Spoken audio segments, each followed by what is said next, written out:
Tengo la suerte de ser el comisario de la exposición de la que vamos a hablar esta tarde, Murillo y Justino de Neve, el arte de la amistad.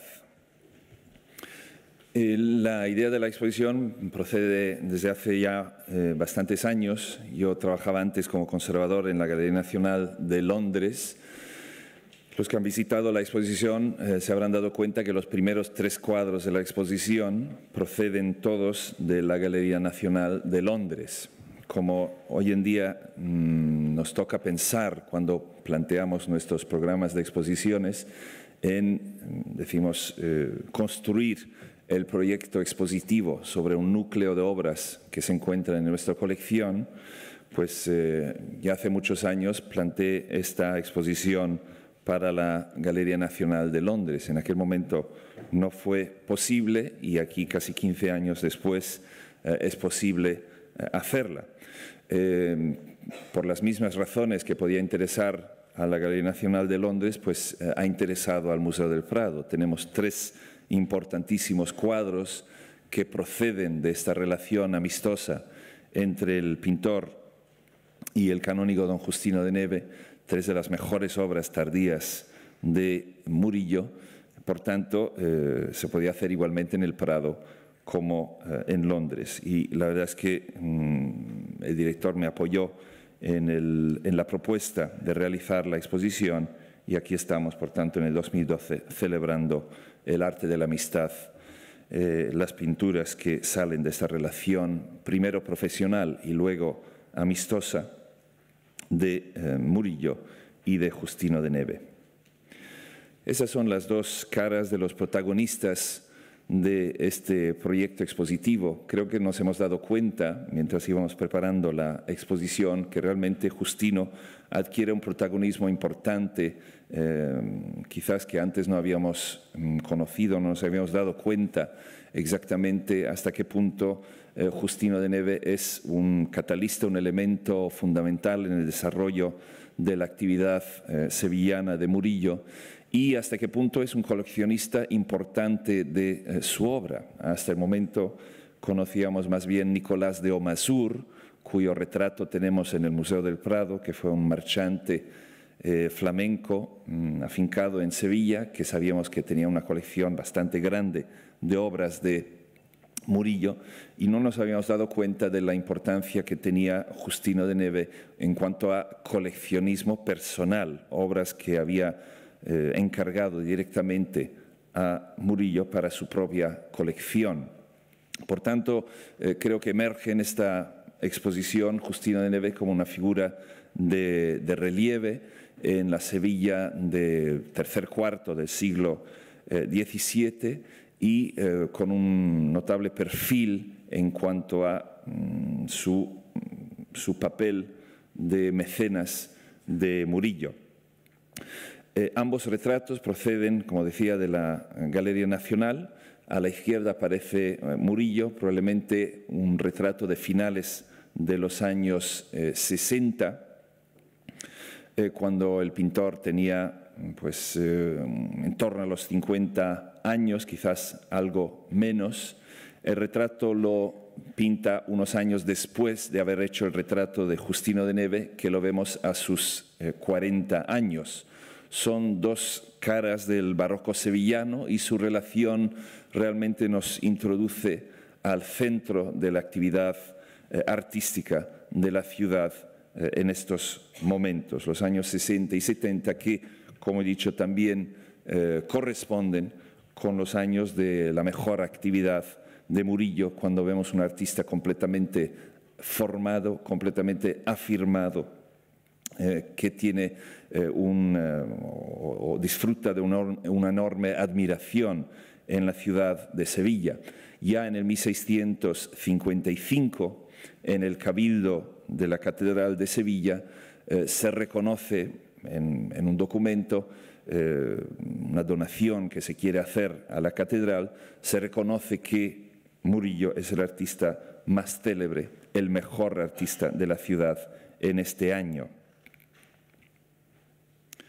Justino de Neve es sacerdote canónigo de la catedral. Su vida entera la vive al servicio de la Catedral Metropolitana de Sevilla. Es ordenado sacerdote siendo bastante joven, a finales de los años 40. Ya como sacerdote está al servicio de la catedral y a finales de los años 50 se convierte en canónigo.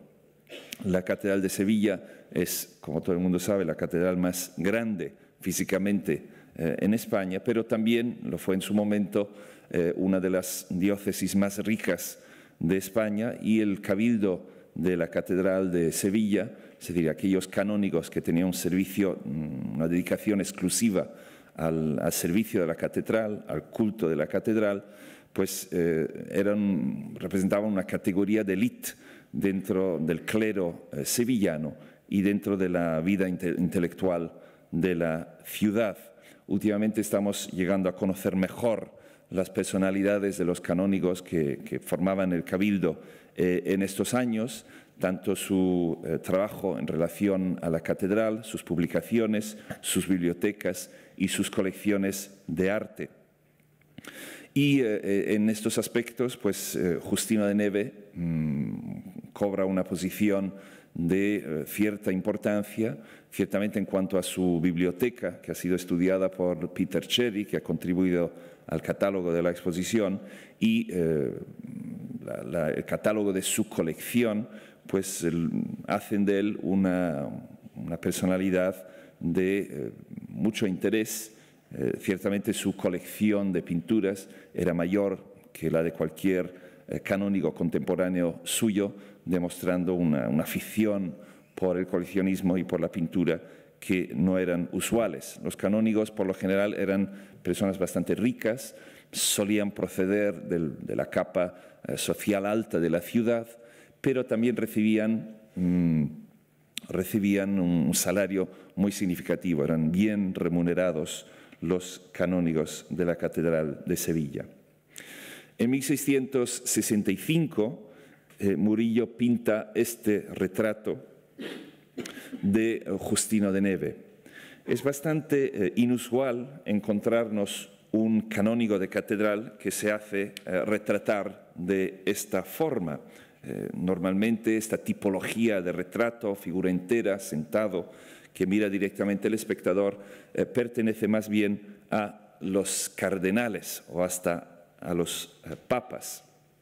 Últimamente se ha propuesto que esta estampa que ven en la pantalla, una estampa que reproduce las semejanzas de Julio Mazarino, el primer ministro, para así llamarlo, de Francia en tiempos de Luis XIII, fuera el modelo para Murillo. De hecho, si volvemos a la imagen del retrato de Justino de Neve, hay bastantes similaridades, similitudes en cuanto a su posición, en cuanto a los objetos que aparecen cerca de él en la mesa y en cuanto hasta a la posición de las manos. Es perfectamente posible, los artistas sevillanos, es bien conocido y bien documentado, pues se apoyaban mucho en el repertorio de grabados para sus composiciones, y Murillo no es distinto que Zurbarán, por ejemplo, aunque quizás lo esconde mejor o lo utiliza un poco menos. Pero es posible que este grabado fuera el modelo del retrato de Justino. Lo muestro porque decía que como tipología es más bien un tipo de retrato que se asocia a los cardenales y hasta a los papas, más que a un canónigo de catedral. Esto implica, diría yo, una cierta seguridad de sí mismo, una cierta buena opinión de sí mismo, pero también probablemente pues una propuesta que le hace Murillo, que le quiere tratar pues con sumo afecto y respeto. Si buscamos otros ejemplos en la tradición española, no son tantos, sinceramente, y, como he dicho, más bien hay que mirar a retratos de cardenales, como es el caso del cardenal de Nueva York, de El Greco, ese retrato en torno a 1600, o el retrato del arzobispo Fernando de Valdés, de Velázquez. Ese es un fragmento, siquiera en su momento un cuadro a figura entera. pero se trata naturalmente de un arzobispo y no simplemente de un canónigo de catedral. Por tanto, ya con este retrato, pues Justino de Neve está queriendo, decimos, mostrar públicamente pues un cierto estatus, se atribuye un cierto estatus.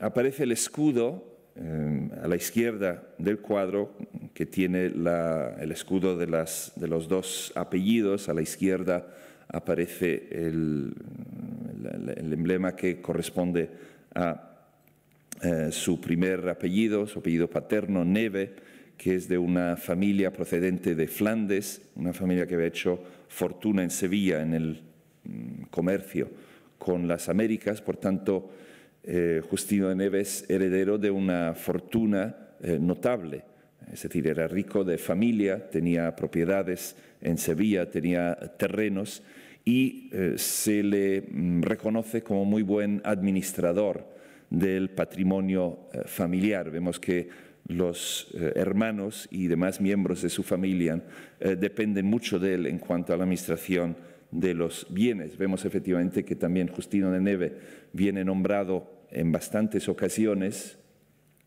albacea de testamentos, no solamente testamentos de sus familiares o testamentos de otros canónigos, sino de más personas, cosa que creo que se puede interpretar como que se reconoce en Justino de Neve una persona altamente honrada y un administrador muy hábil.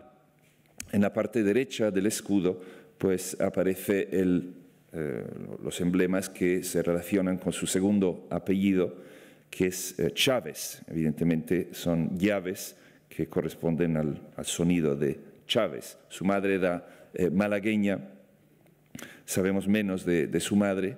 En el catálogo, gracias a las investigaciones de Teodoro Falcón y de Peter Cherry, pues se ha podido reconstruir su carrera eclesiástica, sus relaciones y sus vínculos familiares, y se ha podido conocer mucho más de lo que conocíamos hace unos pocos meses. El que quiera saber todo lo que se puede saber sobre Justino de Neve, pues se tiene que fijar en el apéndice documental, donde además de información de gran relevancia, pues también podremos descubrir detalles como que su primo vende una mula, por ejemplo. Estos son los datos que algunas veces dan los archivos, no son los más interesantes, pero son los que nos proporcionan los archivos históricos.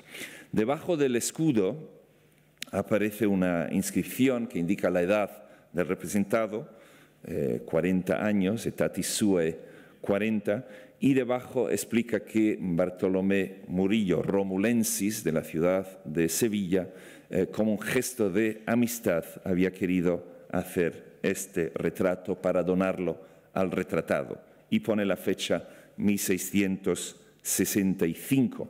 La fecha es significativa porque corresponde con el final de los trabajos en Santa María la Blanca, que comentaremos a continuación, y que seguramente representa el primer gran proyecto que comparten los dos personajes, Justino de Neve y Bartolomé Esteban Murillo. La exposición inicia, como he dicho, con estos retratos de los dramatis personae de la comedia, que a continuación se podrá presenciar. Y se trata también de otro cuadro que procede de la Galería Nacional de Londres, que es el autorretrato de Murillo. Es un retrato que no se ha presentado nunca en el Museo del Prado. Cuando en 1982 el Museo del Prado celebra una gran exposición sobre Murillo, que en cierto sentido representa, decimos, la recuperación de Murillo, que había estado viviendo una especie de exilio crítico desde finales del siglo XIX, una exposición grande, una exposición importante. Este cuadro sí figura en el catálogo, pero no figuró en la exposición, no estuvo físicamente presente en la exposición, por tanto es la primera vez que lo presentamos en el Museo del Prado. Y es un retrato de una gran sofisticación, es un autorretrato realmente con un alto nivel conceptual, un retrato que propone una visión bastante original o introduciendo variantes a un modelo que ya existía, que es el retrato dentro de un óvalo, conocido más bien por los retratos que aparecen al principio de los libros, donde el autor pues viene retratado dentro de un óvalo. Pues en este caso, como si fuera un cuadro dentro de un cuadro, como si fuera un retrato de una tela sobre tela, con un marco ovalado, apoyado en un parapeto, pues ahí se presenta el artista, con la curiosidad de esta mano que sobresale del marco y parece entrar en el espacio del espectador. Por tanto, es un retrato que parece que se convierte en la persona misma, que según la literatura sobre los retratos muchas veces es la mejor forma de alabar un retrato. Es decir, que un retrato se parezca tanto al retratado que parece que está ahí delante del espectador. En este caso es Murillo que nos mira fijamente y como alarga la mano para introducirse en lo que es el espacio del espectador. En cierto sentido no es realmente el espacio del espectador porque sigue estando dentro del espacio conceptual del cuadro. Pero sí es un retrato que se ha convertido de pronto en la persona verdadera, donde está el resto de su cuerpo.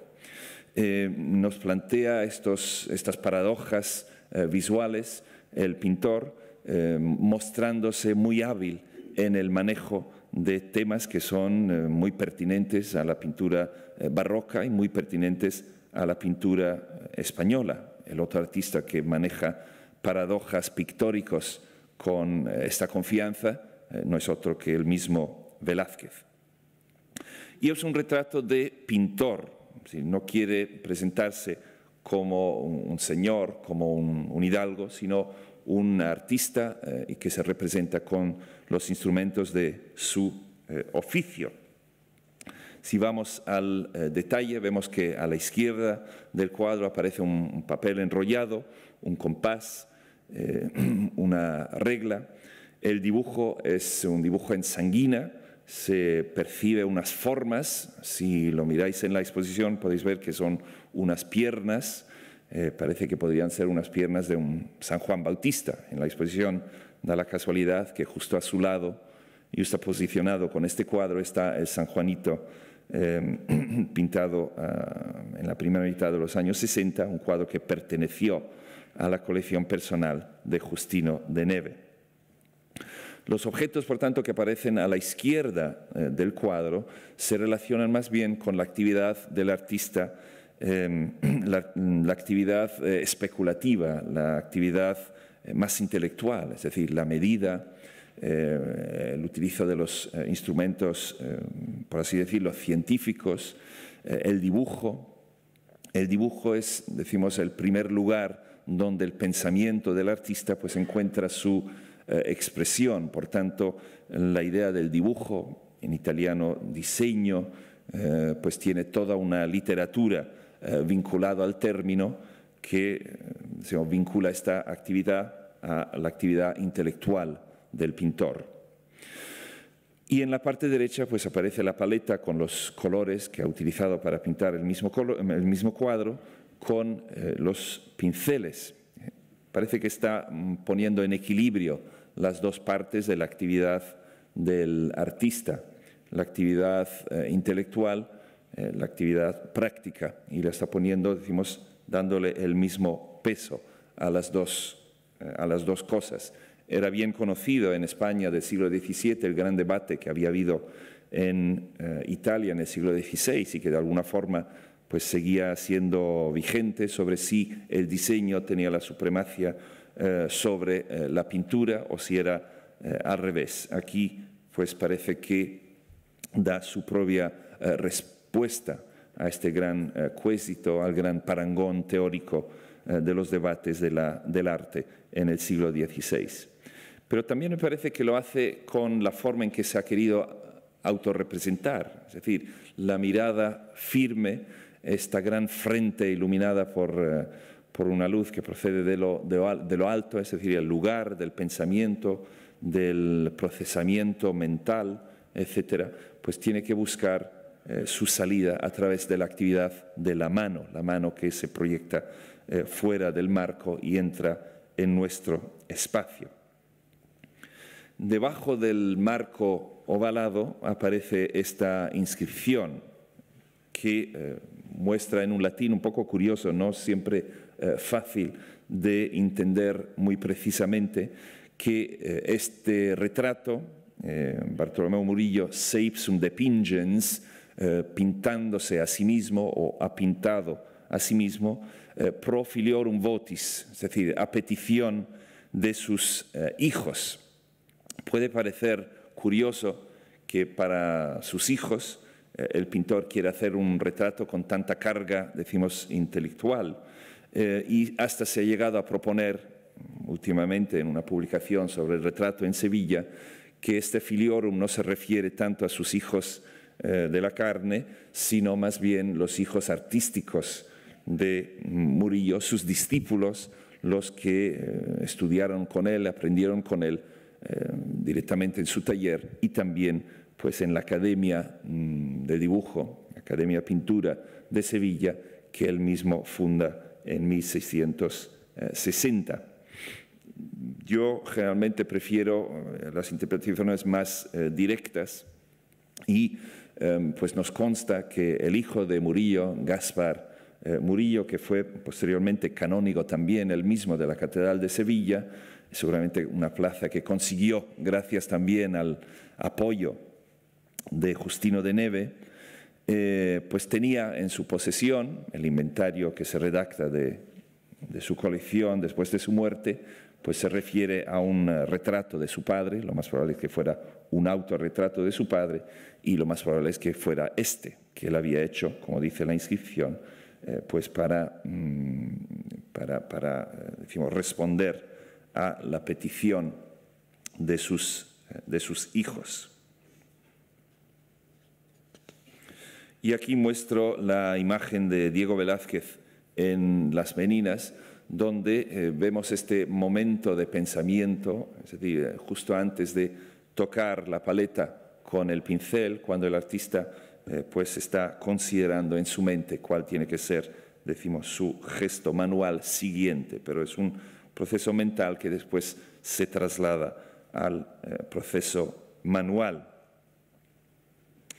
Comentábamos antes, 1665 representa el año en que se termina la intervención en esta iglesia, que es la iglesia de Santa María la Blanca, una iglesia que había sido antiguamente primero mezquita y luego sinagoga, que en principios de los años 60 pues tiene una renovación completa, el edificio y su decoración.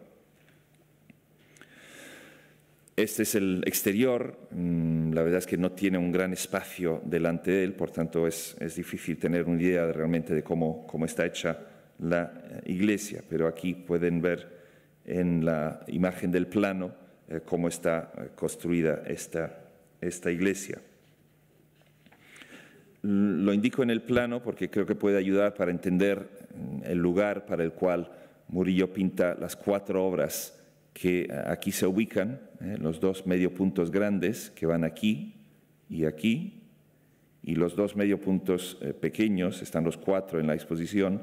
El primero va aquí, en el testero de la nave izquierda, y aquí, en el testero de la nave derecha.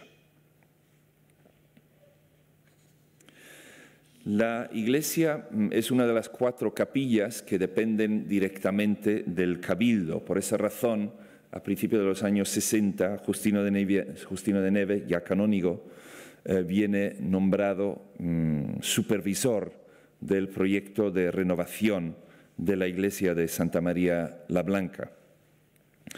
La renovación de esta iglesia está vinculada estrechamente a un hecho que tiene lugar en 1661, que es la publicación de una bula papal por parte del Papa Alejandro VII Chigi, en el que se declara favorable al culto de la Inmaculada Concepción.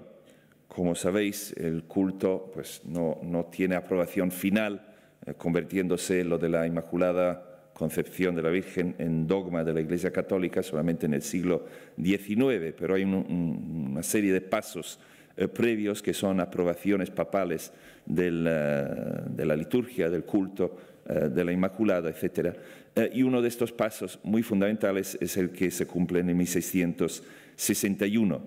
La Iglesia española, es decir, los responsables de la Iglesia española y hasta la corona española, habían estado haciendo una especie de lobby, se podría decir, para convencer a la curia y al papado de promocionar la creencia en la Inmaculada Concepción, y este gesto que hace el Papa en el 1661 es recibido naturalmente en Sevilla con un auténtico júbilo.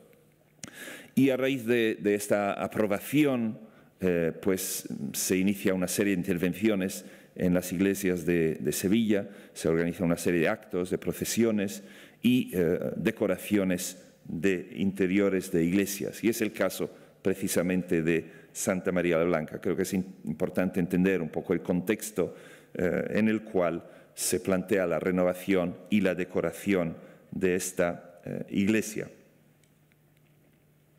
Pues justo debajo de la cúpula que hemos visto en el plano anterior, ese es el lugar para el cual se encarga a Murillo los dos grandes mediopuntos del Museo del Prado, que son la historia de la fundación de la Basílica de Santa María la Mayor. Lo que veis en esta imagen son más bien son las copias del siglo XX que se encuentran allí. Y aquí unas fotografías muy recientes que me manda el arquitecto que está trabajando en la renovación actualmente de la iglesia, el profesor Óscar Gil, que muestra este sedimento que representa esta iglesia, habiendo sido antes, como hemos dicho, pues sinagoga y mezquita. Ese es precisamente el lugar donde se encontraba el segundo de los dos mediopuntos de Murillo. Santa María la Blanca, la dedicación de la iglesia, procede de lo que es una antigua devoción en la iglesia, que es la devoción a la Virgen de las Nieves, que es el título que se dio a la primera basílica en Roma dedicada a la Virgen María, que es la Basílica de Santa María la Mayor, llamada Santa María ad Nives, y celebrado su fiesta el día 5 de agosto. A Murillo se le encarga representar el origen de la Basílica de Santa María la Mayor, un tema poco frecuente en la pintura, por tanto Murillo no tenía dónde mirar para ver precedentes.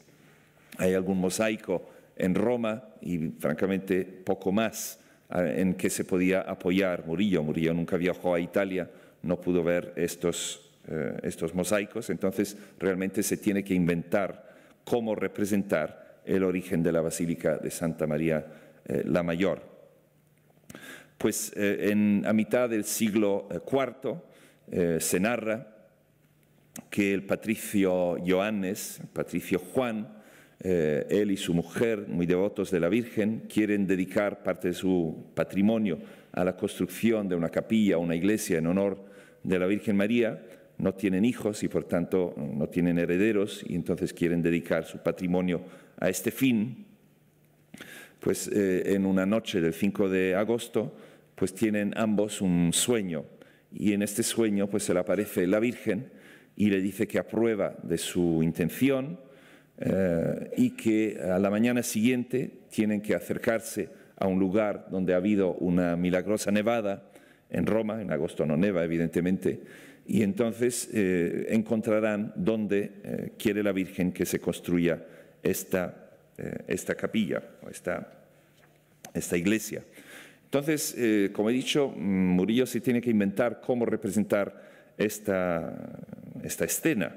Lo primero creo que llama bastante la atención es que no muestra a los protagonistas dentro de la cama. aparte que es muy complicado representar una historia de este tipo con los dos protagonistas dentro de la cama, pues quizás también por razones de modestia, pues plantea que es más bien una especie de siesta de la tarde, estando ellos no dentro de la cama, sino uno sentado en la silla y en el banquillo y su mujer pues apoyada en la cama. Son representaciones absolutamente convincentes del sueño. Gracias a la restauración que se ha realizado sobre este cuadro, pues podemos tener una idea mucho más clara de cómo funciona el espacio dentro del cuadro. Detrás de ellos se percibe la parte posterior de la cabecera de la cama. ¿Qué es esto? Hay una gran cortina verde que antes prácticamente no se veía, y se ve un poquito más el interior del aposento. Son una pareja naturalmente devota, acaba de dejar su libro aquí en esta mesa, el patricio Juan, y dice Angulo que esto recuerda el calor del verano sevillano, y dice que este cuadro se podía llamar, más que la fundación de Santa María Maggiore de Roma, se debía llamar La siesta una tarde en Sevilla. Como siempre, Murillo es siempre muy atento a los elementos, decimos, más humanos de sus narraciones, y entonces pues introduce pues una serie de objetos, y el perrito que suele aparecer con cierta frecuencia en su obra, dándole, decimos, este gusto para lo ordinario, para lo que es familiar, para lo que es cercano a los espectadores que puedan ver el cuadro. Pues esto, por tanto, es la primera escena, y la segunda es cuando los patricios se acercan la mañana siguiente, habiendo tenido el mismo sueño, no tanto una visión, sino un sueño, es como lo describen las fuentes, visitan el Papa Liberio, y resulta que el Papa Liberio también ha tenido el mismo sueño. Por tanto, no se le consideran unos locos, unos alumbrados, sino que el Papa, pues habiendo tenido el mismo sueño, pues se fía de lo que habían oído todos, y se acercan al lugar en el Monte Esquilinio, donde efectivamente había habido una nevada milagrosa, y allí es donde se va a crear la iglesia. En el fondo del cuadro, a la derecha, pues aparece la procesión papal que va hacia el monte, y ahí descubrirán pues la nevada. No solamente que ha efectivamente caído una nevada, sino que la nevada ha marcado en el suelo la misma forma que tendrá que tener la Basílica Liberiana Santa María la Mayor, como hemos dicho, la primera iglesia dedicada a la Virgen en Roma. Es muy notable aquí que la figura del Papa Liberio pues tiene el aspecto del Papa Alejandro VII Chigi, por tanto es una especie de homenaje también al Papa que había publicado esta bula a la que nos referimos antes.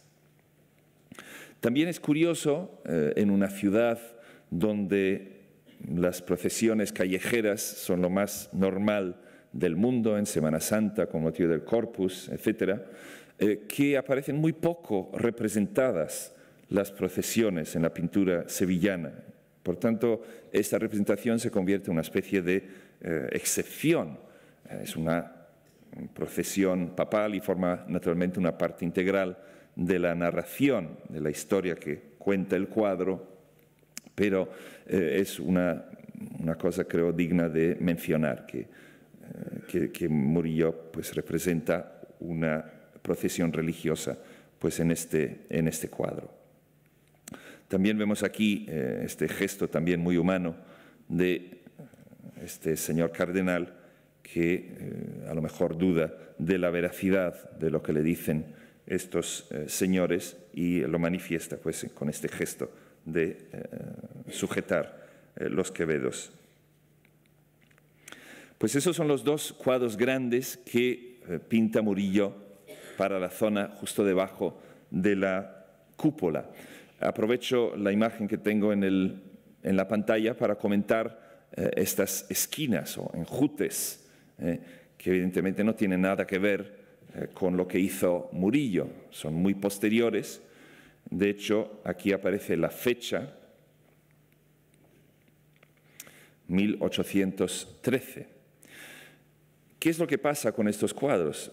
Están tranquilamente en la iglesia, como tienen que estar las pinturas, hasta que llegan los franceses a Sevilla, que empiezan pues, una especie de rapiña general en la ciudad y empiezan a recoger todos los principales cuadros de la ciudad, con un especial énfasis en los de Murillo. Se llevan al Alcázar con la idea de mandarlos una parte a Madrid para el nuevo Museo Nacional que quiere crear José Bonaparte y otra parte pues, a París para el Museo del Louvre, el Museo Napoleón. El general Soult, que está al mando de los ejércitos del sur y es una especie de gobernador de Sevilla, también quiere obras para su propia colección. Entonces, un grupo de los cuadros que se van recopilando en el Alcázar, pues acaban en su casa, en París, a partir de 1813. Cuadros de 5 metros y pico de ancho, pues la verdad deberían estar más bien en un museo, sino en la iglesia original. Entonces las autoridades en París le hacen entender que estos cuadros lo tiene que ceder al Museo del Louvre, que es lo que pasa. Y para su presentación en el Museo del Louvre se encargan estos enjutes decorados por unos decoradores menores que trabajan a las órdenes de los arquitectos del Louvre y se presentan pues, en 1813 en el Salón Carré del Museo del Louvre, donde se convierten en piezas naturalmente muy admiradas.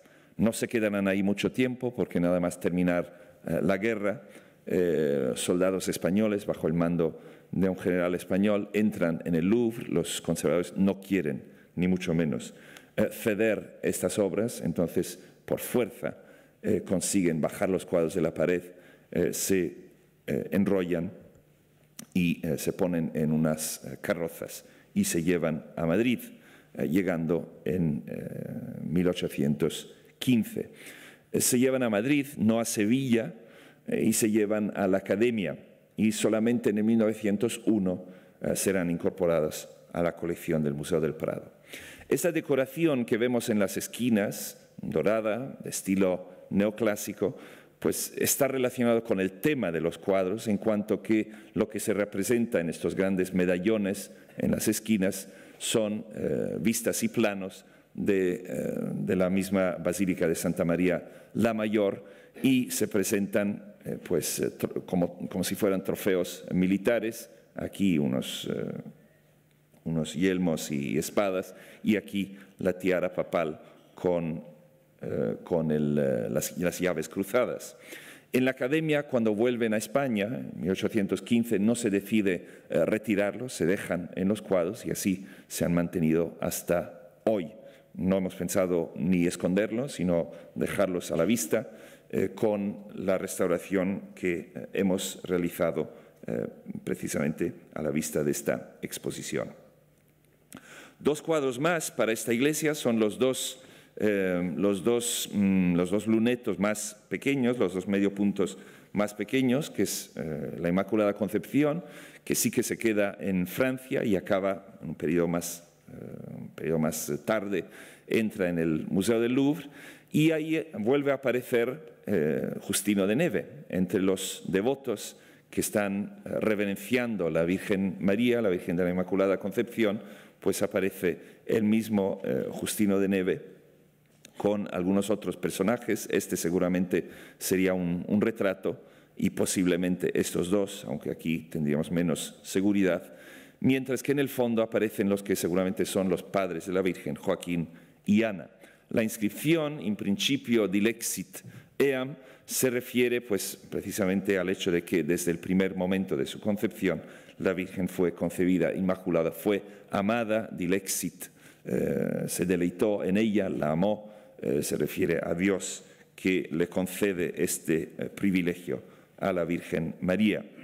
Y podemos ver, por tanto, que la iconografía de la Iglesia pues, está muy vinculado a Santa María la Blanca, Santa María de las Nieves, la pureza inmaculada de la Virgen María, y también añadiría yo, lo ponemos en la mezcla, que es el mismo apellido de don Justino. Don Justino se llama Justino de Neve, Santa María ad Nives, hemos dicho. Seguramente veía un interés especial personal en llevar a buen fin este proyecto de la decoración y la renovación de la iglesia de Santa María la Blanca.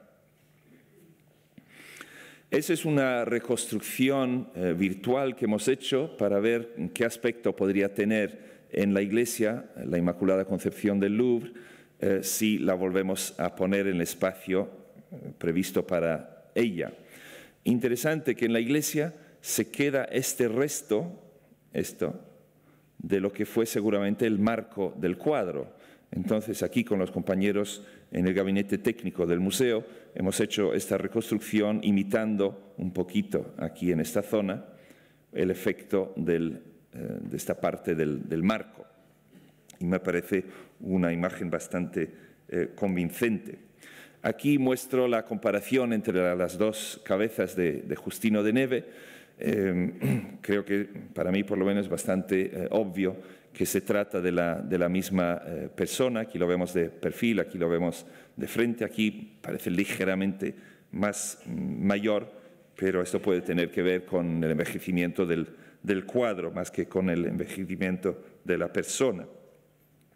El otro cuadro que se hace para el testero de la otra nave es este cuadro que procede de otra colección no española. De hecho, en esta exposición tenemos que lamentar que de todos los cuadros que ahí se exponen, todos hechos para Sevilla, pues en Sevilla queda solamente uno. Este cuadro también, pasando por Francia, pues acaba en Inglaterra, en la colección de Lord Farringdon. Este cuadro ha sido restaurado en esta exposición y lo presentamos pues nuevamente restaurado, luce en todos sus colores, el rico cromatismo que es tan característico de estos años de la producción del artista. Es una imagen del triunfo de la Eucaristía o de la Iglesia, la iconografía de la figura en el centro, con el cáliz y la hostia, pues se relaciona normalmente con la fe, pero el libro y las llaves vuelven a aparecer objetos que tienen que ver seguramente también con este pequeño homenaje que le quiere hacer el pintor a Justino de Neve y Chávez. Es una mezcla de estas dos iconografías. El libro y las llaves, decía, pues pertenecen más bien a la iconografía de la Iglesia católica.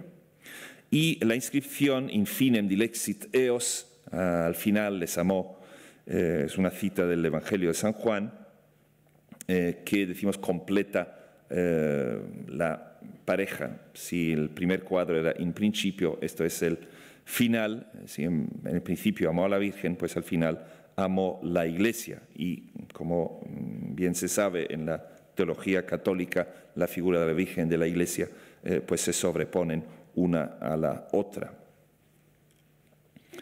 Para celebrar la renovación de la Iglesia se organizan unas grandes fiestas en Sevilla y muy especialmente en la plaza justo enfrente de la iglesia.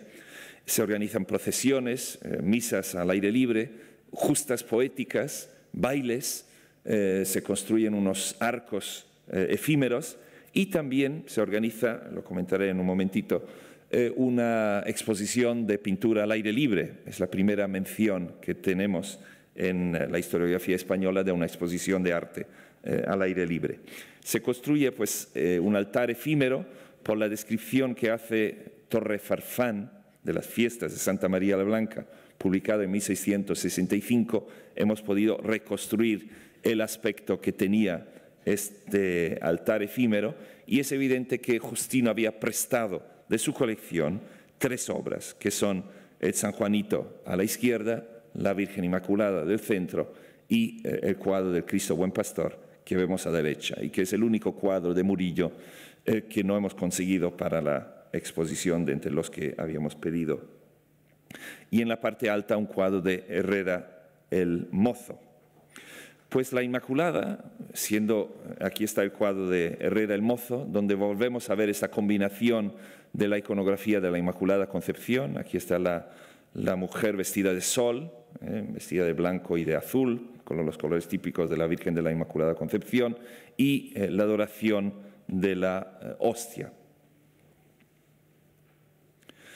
Pues la Inmaculada Concepción, que hoy llamamos de los Venerables, que durante bastante tiempo se ha llamado la Inmaculada Concepción Sult, era antes de todo la Inmaculada Concepción de Justino de Neve, un cuadro que era de su posesión, un cuadro enorme, como todos sabemos, casi 3 metros de alto, que probablemente lo tenía en su oratorio, en su casa, en la parroquia de San Bartolomé, en Sevilla. Y por primera vez desde el 1813 hemos vuelto a juntar el marco original que tenía este cuadro con la tela misma. Cuando los franceses se llevan el cuadro, dejan el marco en su sitio, en el altar, en la iglesia de los Hospital de los Venerables. Estaba ahí porque la hermandad había adquirido el cuadro y su marco, naturalmente, después de la muerte de don Justino, incorporándolo así a la decoración del hospital.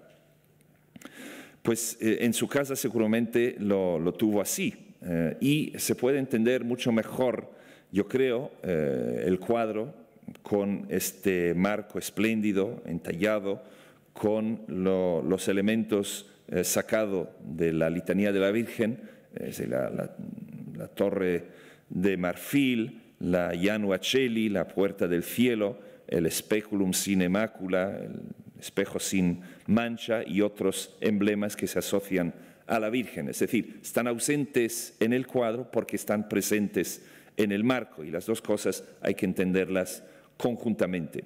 Cuando veréis el marco en la exposición entenderéis que se concibe esto como una especie de gran puerta dorada que da acceso a una visión divina, y así es como creo que hay que entender la idea de Murillo y la idea naturalmente de Justino de Neve de cómo hay que mirar este cuadro. El marco se convierte en una especie de gran ventana hacia el cielo, una especie de puerta dorada, como decía, que permite la visión celestial que está detrás.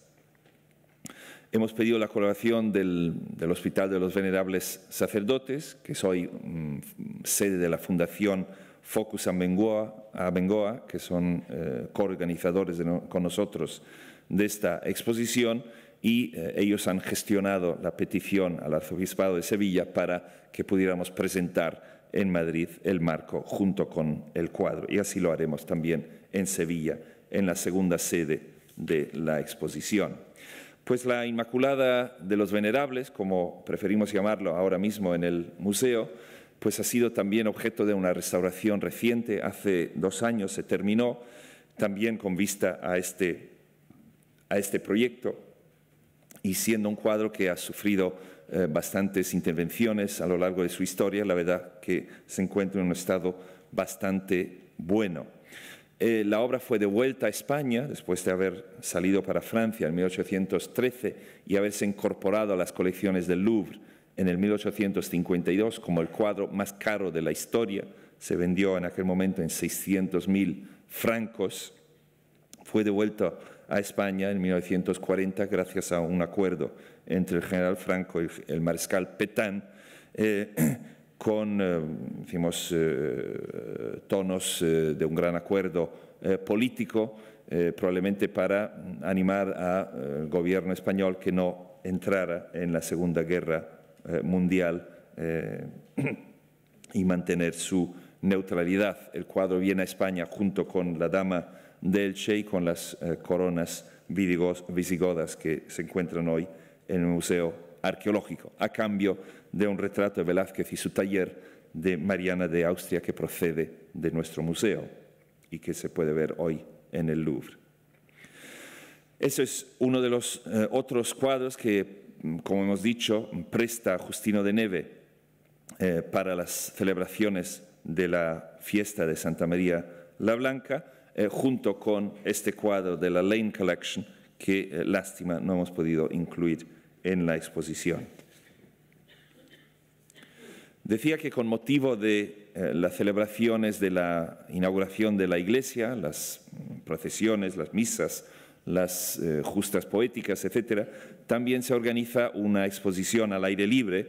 No sabemos exactamente cómo era esta exposición, pero Torre Farfán, en su descripción de la fiesta, dice que los mejores cuadros en colecciones privadas de Sevilla fueron prestados para la ocasión, y entre ellas cuadros de José de Rivera, cuadros de Artemisia Gentileschi.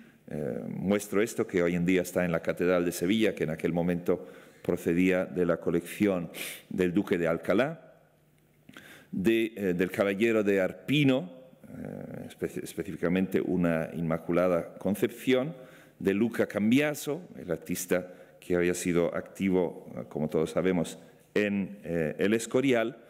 Por tanto, un grupo de obras de cierta importancia, y curiosamente la primera referencia que tenemos en la bibliografía española a Rembrandt viene descrito como Ramblan, así es como lo llama Torre Farfán en este texto. Es decir, que ya en Sevilla, antes de que muriera, estando todavía en vida, digo, Rembrandt, pues hay una obra suya en una colección sevillana. Murillo pinta en los años 50 este gran cuadro para la Catedral de Sevilla. No me voy a fijar en esto, me voy a fijar más bien en el cuadro que se puede ver en la parte alta de este gran retablo, porque coincidiendo con el nombramiento de Justino de Neve en el 1667 como mayordomo de fábrica, es decir, aquel canónigo que tiene la responsabilidad de cuidar el edificio mismo de la catedral y su decoración, sus obras de arte, pues se le encarga a Murillo algunas obras. Es un momento en que varias obras de Murillo pues entran en la catedral. En este caso pues se completa el retablo de San Antonio, es la capilla del bautismo, ahí está el bautisterio de la catedral, pero no hay ahí ninguna imagen del bautismo de Cristo, por tanto se le encarga a Murillo este cuadro, y se encarga también lo que es la enmarcación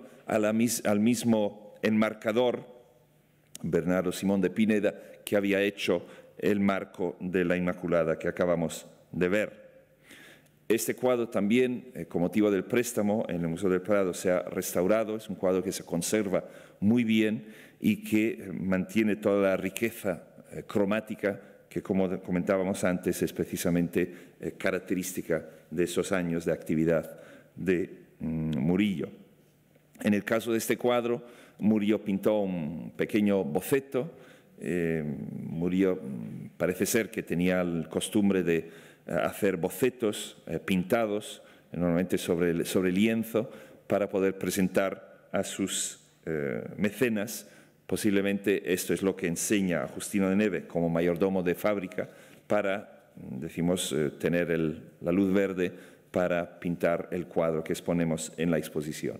Y lo que no exponemos en la exposición, pero es bien que se sepa, en la sala capitular de la Catedral de Sevilla, donde se reunían diariamente los canónigos, frecuentemente los canónigos, para debatir el funcionamiento de la catedral, la gestión de aquel enorme edificio y gestionar también los enormes ingresos económicos que tenía. A Murillo se le encarga la decoración que vemos en la parte alta, 4 de los 8 cuadros de santos sevillanos que aparecen ahí, los santos protectores de la ciudad, San Hermenegildo, Santa Justa, etc. Y pues un cuadro de la Inmaculada Concepción, todos pintados sobre tabla.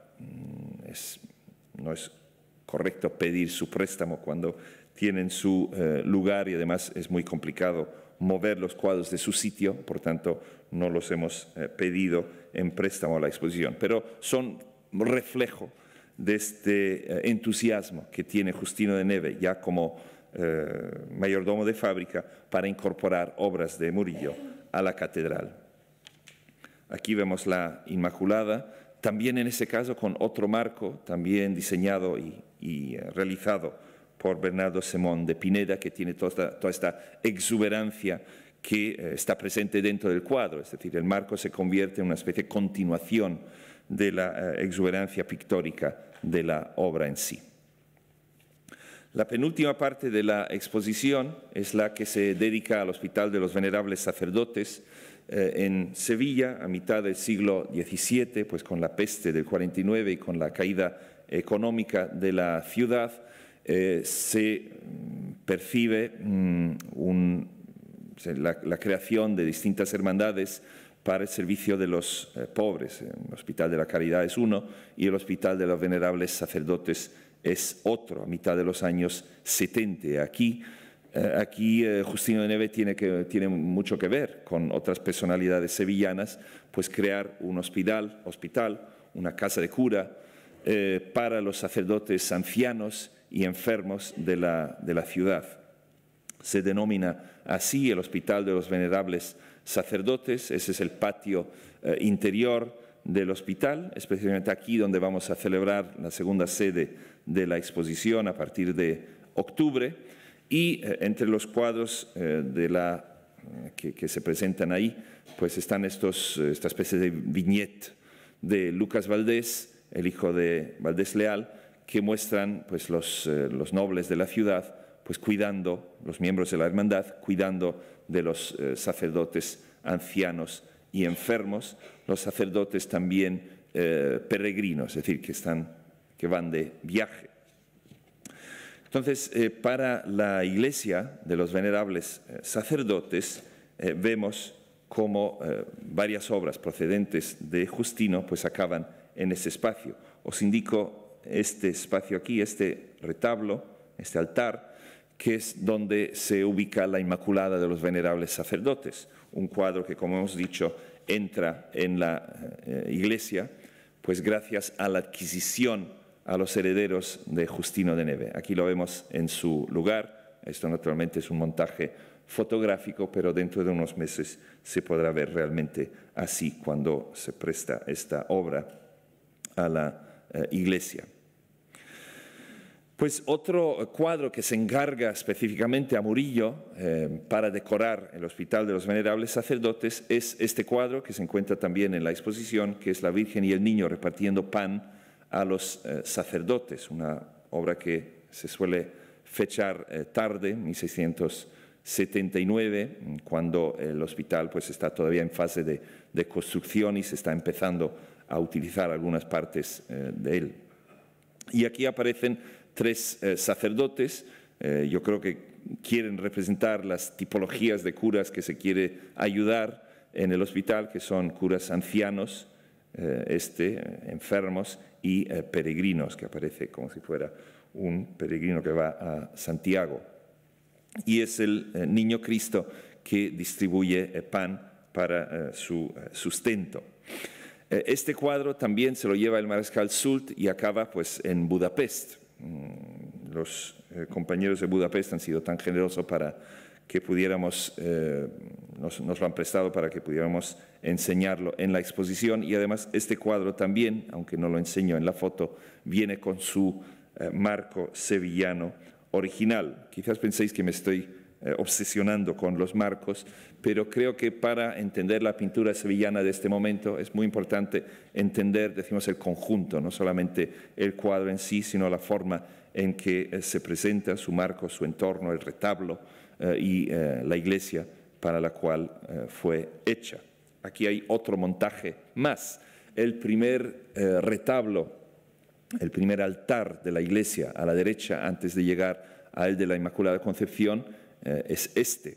Veis que encima del marco pues, aparece la tiara papal, las llaves cruzadas y pues, las palmas. Sabemos por las descripciones del hospital que en este retablo había un San Pedro penitente de Murillo. Este cuadro pues, también desaparece a principios del siglo XIX y no se vuelve a ver. Hemos hecho un esfuerzo grande para intentar localizar este cuadro. Teníamos constancia por una publicación de Diego Angulo, el gran experto en Murillo, que publica su gran monografía sobre el artista en 3 tomos en 1983. Sabíamos que estaba en una colección británica, y entonces pues empezamos una serie de pesquisas a través de coleccionistas, casas de subastas, personas que conocíamos, a ver si se podía localizar el cuadro. Pues el cuadro efectivamente se ha podido localizar en una colección privada británica y hemos conseguido que el propietario nos lo preste a la exposición. Es un cuadro que no se ha visto públicamente desde principios del siglo XIX. No sabíamos en qué estado se iba a encontrar, no sabíamos si iba a necesitar restauración, etc. El cuadro llegó al museo el jueves pasado, el viernes abrimos la caja y, aleluya, el cuadro estaba allí, era el cuadro que nos esperábamos, el cuadro estaba bien, en buen estado físico y hoy en día, hoy en la exposición, pues el público lo puede ver. Es un cuadro realmente bastante ambicioso, una figura a tamaño natural, un cuadro grande de más de 2 metros de altura, un cuadro que procede de la colección personal de Justino de Neve. En su testamento él lega este cuadro al Hospital de los Venerables. Para un sacerdote, evidentemente, San Pedro pues siempre tiene un papel muy especial, siendo el primero entre los apóstoles y el primer papa. En el caso de don Justino, pues la presencia, diría yo, de las llaves también es significativa en relación, como hemos dicho, a su apellido. El cuadro, por tanto, lo podrán ver en la exposición. Y terminamos la exposición con la parte dedicada a la colección personal de Justino de Neve. En su inventario, redactado a su muerte, a la edad relativamente joven de 60 años, 1685, pues se nombran 18 cuadros entre un total de 160, 18 se describen específicamente como de Murillo. Ese es un número muy alto, no hay ningún otro coleccionista en este momento que tenga tantos cuadros de Sevilla. Posteriormente, Nicolás de Aumazur, que hemos mencionado antes, tendrá más, pero algunos de ellos adquiridos a la colección de Justino de Neve y muchos de ellos seguramente comprados en el mercado, porque el artista ya había muerto. Por tanto, es Justino realmente el principal mecenas individual de Murillo. Hay cuadros que no conocemos, floreros de Murillo, por ejemplo, no conocemos ningún florero hoy en día, pero en la colección de Justino había 2 floreros de Murillo y también había 2 alegorías de las estaciones, primavera y verano.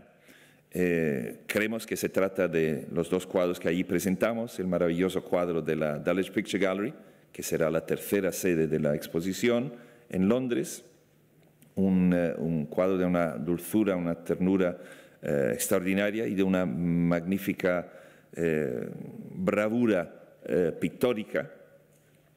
Y este cuadro, que es menos conocido, apareció en una colección privada también en Gran Bretaña en los años 90 y fue adquirido por la Nacional de Escocia. Por tanto, se vuelven a juntar para que lo podemos ver en la exposición. Por tanto, Murillo para Justino de Neve no solamente está pintando los grandes cuadros públicos para la catedral, para Santa María la Blanca, para el Hospital de los Venerables, sino los retratos que hemos visto al principio y también estas alegorías. Por tanto, hay una variedad bastante amplia. Y también pues, pequeños cuadros de devoción, pero de un carácter muy especial, que son estos 3 cuadros sobre obsidiana. Obsidiana no es una piedra, es más bien un material vítreo que procede del magma volcánico. Se han hecho los análisis sobre los 3 cuadros sobre obsidiana de Murillo y proceden de México. La obsidiana en la cultura de los aztecas pues tenía un gran valor, económico y también religioso. Se utilizaban como objetos de culto y a través de lo que se llamaban en la cultura azteca los espejos humeantes se podía como trasladarse a otros lugares espirituales. Pues estas 3 planchas de obsidiana pues Murillo pinta encima de ella 3 escenas religiosas.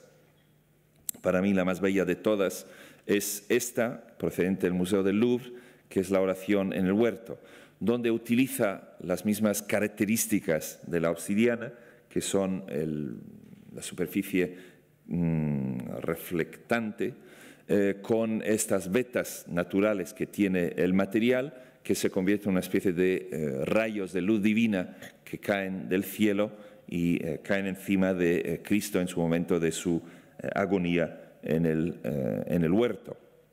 Entonces, el reto para el artista, y no solamente en la pintura sobre obsidiana, que es sinceramente muy rara, no he encontrado muy pocos ejemplos más de pintura sobre obsidiana, pero el reto para el pintor que quiere pintar sobre mármol o sobre otros tipos de piedra, pues es de alguna forma incorporar el carácter específico, el dibujo característico de la materia, del material, dentro de su composición. Y en este caso, pues me parece que Murillo lo hace con una extraordinaria habilidad. El negro del material se convierte en el negro de la noche, la oscura noche que está viviendo Cristo en este momento. Aquí podéis ver el material como está hecho. Está claro, sobre todo si se mira la imagen de la derecha, es una especie parece como una especie de cristal, ¿no? Es un material efectivamente con características físicas de un vidrio natural. Es la primera vez que podemos ver estos 3 cuadros en España, nunca han sido prestadas por el Louvre, y el tercer cuadro, que no reproduzco aquí, procede del Museo de Houston en Texas, y es un cuadro de una natividad, y es un cuadro que según el testamento de Justino de Neve lo donaba al prior de la Cartuja de Sevilla, una institución para la que tenía un gran afecto, lo dice en su testamento, y así este cuadro va ahí y hasta el siglo XIX, cuando, como las demás obras de la exposición, pues se marchan de Sevilla. Y por último, ya he hablado bastante, pues se presenta una obra que también es completamente nueva, no se ha presentado nunca, que es una miniatura, un cuadro de pequeñas dimensiones sobre cobre. Aquí hemos puesto centímetros, pero realmente son milímetros. Por tanto, 6 centímetros más o menos de alto, con esta representación del sueño de San José. Sabemos efectivamente que Justino de Neve tenía en su colección 4 pequeños óvalos con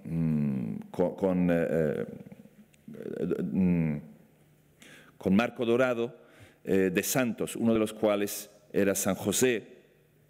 No se describen como obra de Murillo, pero cuando aparecen en otra colección, los mismos 4 óvalos, sí que se describen como Murillo. Eso significaría que Justino tenía no 18, sino por lo menos 22 obras de Murillo en su colección. Realmente, pues es como un gran cuadro hecho pequeño. Se reconocen todas las características de la ejecución, del colorido, de la composición, de las obras grandes de Velázquez, pero hechos en miniatura. Aquí vemos el verso y el reverso. Es un objeto para llevar al cuello o llevarlo en el bolsillo. Es un objeto de uso devocional. ¿Sí? Cuando estás rezando, pues puedes coger la imagen y fijarte en ella cuando estás rezando. Pero también es una obra de Murillo, por tanto, era algo que podías enseñar a los coleccionistas amigos o a las personas que algo sabían de pintura y mostrar pues, un Murillo en pequeña escala. Pues este es el objeto más pequeño de la exposición, el más grande, pues los dos medio puntos del Museo del Prado. Vamos desde 6 centímetros hasta 5 metros de ancho. Y en eso también me parecía había un especial interés en esta exposición, es decir, con esta gran variedad de formatos, una variedad de tipologías y una variedad de temas, desde lo religioso hacia también lo seglar o lo laico en las representaciones de las estaciones, y se nos presenta pues don Justino de Neve como un coleccionista de amplios intereses. Curiosamente, la colección no describe obras de otros artistas con nombre, con la excepción de Morales. Todas las demás obras no se le aplica ninguna atribución, solamente a estas de Murillo. Pues una auténtica pasión por Murillo, y es gracias a esta conexión personal. Sabemos que en su testamento Murillo nombra a Justino de Neve como albacea suya. Una de las hijas de Murillo entra en el mismo convento en que entran dos hermanas de Justino de Neve, pues evidentemente había una complicidad, un entendimiento y una auténtica amistad que yo creo que ha dado lugar pues, a algunas de las obras más bellas de la producción sevillana del siglo XVII. Muchas gracias por su atención.